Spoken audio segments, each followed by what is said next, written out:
Fala aí, rapaziada, vou fazer esse vídeo aqui no improviso total, chegando em casa. E o pior é isso, né?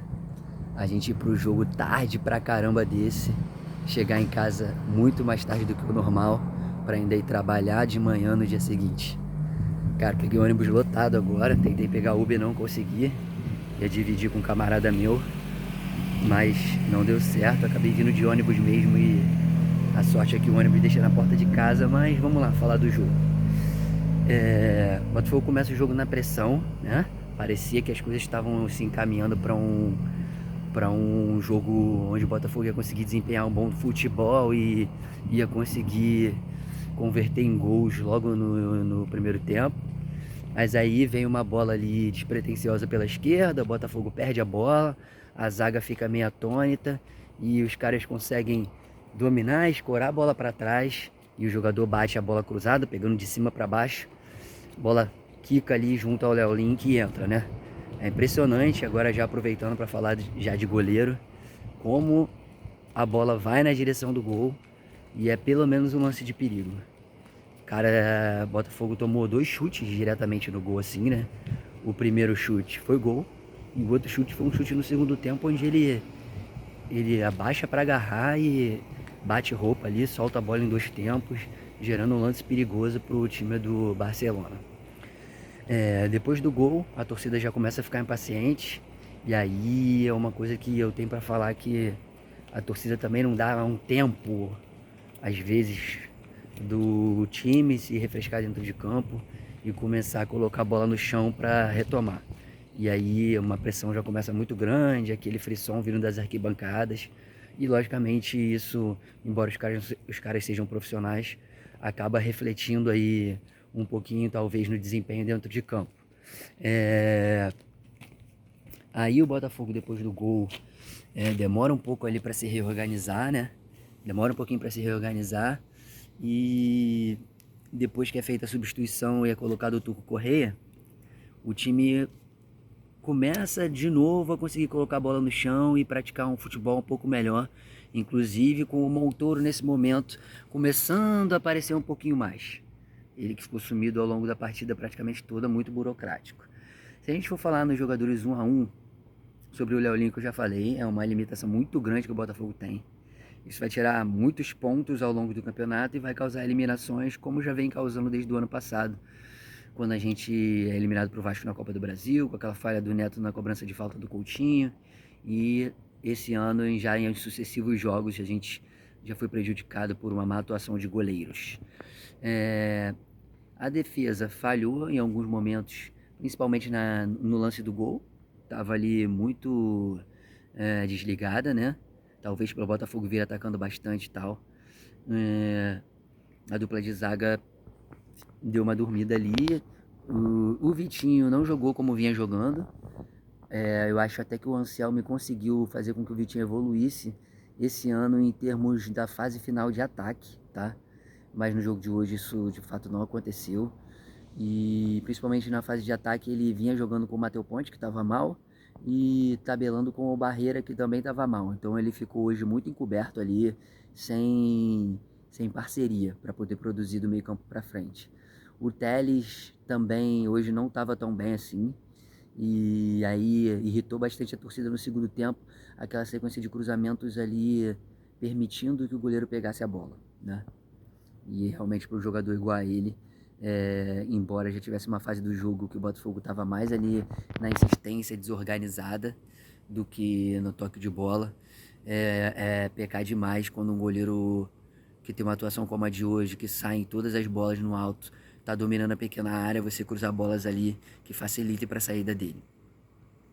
E aí o meio de campo, cara, o Danilo é um monstro de jogador. Hoje eu vi uma das maiores atuações de um meio-campista no Botafogo durante toda a minha história de torcedor de futebol. Eu acho que não é exagero eu falar isso. Lembrando que o canal é um canal opinativo, né? Então vocês podem discordar respeitosamente e eu posso colocar o que eu penso de cada jogador de fato dentro da partida. O Danilo hoje jogou um absurdo, um absurdo. É impressionante a capacidade dele de improviso, de consertar jogadas que foram ruins, né, de passes ruins que ele recebeu, que foram vários passes que ele recebeu ali com 2 na marcação dele, ele conseguiu driblar, achar uma solução para a jogada. Só faltou um pouquinho ele conseguir chegar um pouquinho mais na área para poder bater algumas bolas pro gol, porque a gente estava precisando muito desse chute de fora da área. E aí o Tuco entra, melhora um pouquinho ali, mas no segundo tempo joga o segundo tempo todo escondido ali atrás da linha de marcação do Barcelona, assim como os outros jogadores ficaram todos escondidos e a gente tendo que voltar bolas para trás para tentar um cruzamento e aí partir para aquele abafa. E é impressionante também como nenhuma bola sobra na pequena área, né? Outro cara que eu quero falar, que a torcida critica bastante, eu já critiquei muito aqui no canal, mas eu acho que ele vem numa crescente desde o último jogo. E no jogo de hoje, embora ele não tenha sido brilhante, enquanto ele esteve em campo, ele na maioria das vezes foi a solução para o Botafogo em termos de busca de ataque, né? E de ter êxitos em achar um cruzamento, partir por um drible, produzir uma jogada de linha de fundo, que é o Matheus Martins.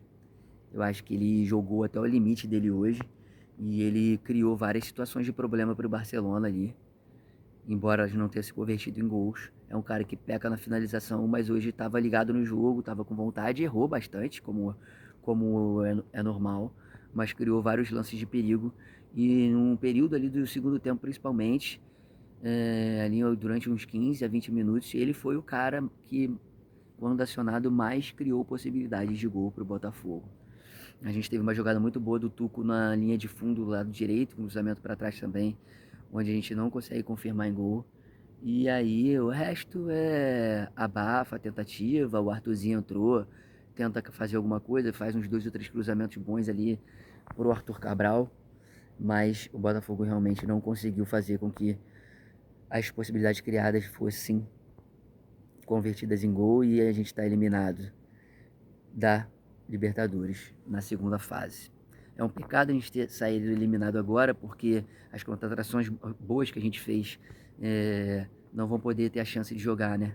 A gente tem um Medina aí, que chegaria para jogar e reforçar o time na fase de grupos, o próprio Ferrarese, que é um jogador que os próprios São Paulinos reclamaram, muitos São Paulinos nas redes sociais falaram que São Paulo não deveria perder esse atleta, e o Botafogo vem aí tentando se organizar, né, com os jogadores que já tem.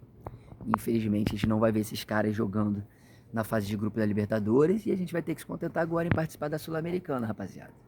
Temos o Campeonato Brasileiro, a Sul-Americana e a Copa do Brasil.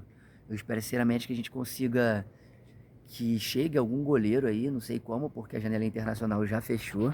E a janela nacional a gente vai ter o quê? Goleiros de times da primeira divisão reservas e goleiros apostas, né? Da segunda divisão aí, para trazer, se for o caso. E é isso, rapaziada. É chato chegar em casa agora, a gente que vai trabalhar amanhã de manhã, né? Cansado pra caramba, com uma derrota nas costas.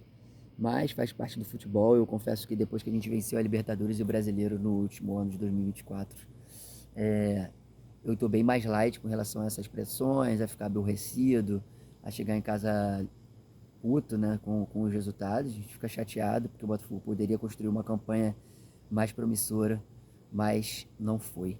Não vai ser nesse ano.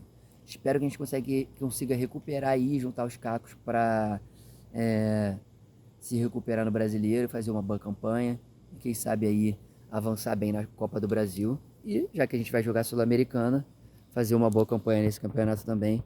É um torneio que com a equipe que a gente tem, com certeza a gente tem chance aí de ser campeão se o time encorpar novamente. Beleza, rapaziada? É isso.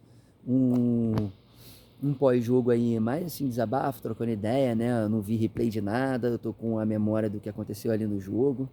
E é sempre complicado falar assim, sem ver nada e sem pensar um pouquinho logo depois da partida. Mas é isso, Botafogo eliminado da Copa Conmebol Libertadores. Um juiz irritante também, um goleiro irritante.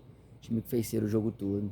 Mas isso não é desculpa pra gente não ter conseguido o resultado hoje dentro de casa. Valeu, rapaziada, um abraço. Esse é o Botafogo Literário. Eu sou Daniel Goy, jornalista e profissional de educação física. A gente volta assim que der durante a semana, já começando a falar dos livros aí, que é a promessa do canal. Um abraço, valeu, até mais.